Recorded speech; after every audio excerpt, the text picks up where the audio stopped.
man is today living the life of objective, forgetting the subjective life.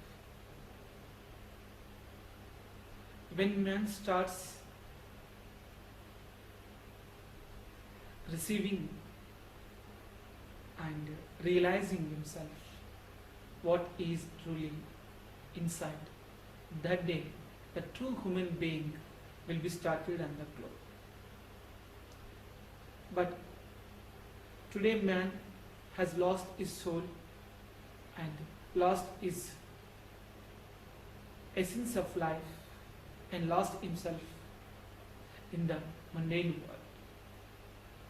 So this celebrating path of enlightenment, the science of transformation of consciousness, a small organization is trying to bring the man back to the nature, to give the connection with himself and to get the communion with himself, to make the communication originally what he is.